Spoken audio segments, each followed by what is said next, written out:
We are in the second chapter, World War One, of the great book series and Story of Civilization. Arjun Dev sir is our book running now, and now we have the next video in the series. In the second chapter, an important part of the peace treaties. We are in under the subheading peace treaties. An important part of the peace treaties was the Covenant of the League of Nations. Wilson's 14 points included the creation of an international organization for the preservation of peace and to guarantee the independence of all states. The League of Nations was created. It was intended as a world organization of all independent states. It aimed at the preservation of peace and security and peaceful settlement of international conflicts and bound its members not to resort to war.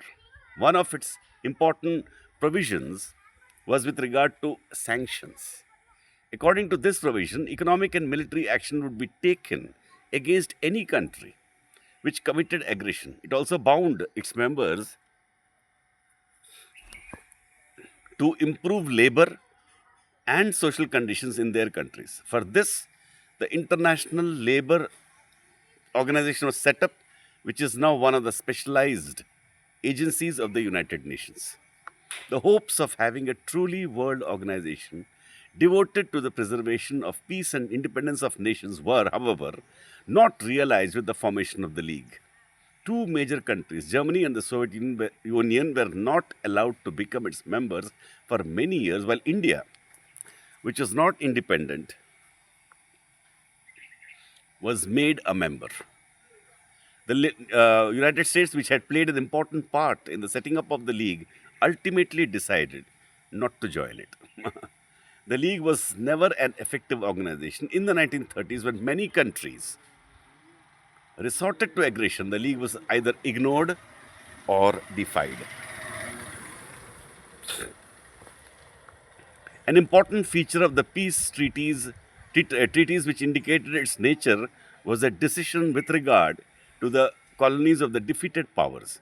The Allies had entered into many secret agreements for dividing the spoils of war. The Soviet government, to bring out the imperialist nature of the war, made these treaties public. During the war, the Allies had been claiming that the war was being fought for freedom and democracy. President Wilson had said that the war was being fought to make the world safe for democracy. The publication of secret treaties by the Soviet government exposed these claims. However, in spite of this, the distribution of the colonies of the defeated countries among the victors took place as has been mentioned before. Of course, the Soviet Union, which had repudiated all the secret agreements, did not receive any spoils which had been promised to the Russian emperor. The League of Nations also recognized this division of the spoils. Legally, most of the colonies which were transferred to the victorious powers were mandates and could not be annexed. And next subheading is the consequences of the war and the peace treaties. The First World War was the most frightful war that the world had so far seen. The devastation caused by it, as stated earlier, had no precedent. The number of persons who fought in the war is staggering. Estimates vary between 53 and 70 million people. The total number of those killed and dead in the 70 million people, that is a very huge number. The total number of those killed and dead in the war are estimated at about 9 million. That is about 1/7 of those who participated in it. Several million became invalids. Several million became invalids. How horrific war is.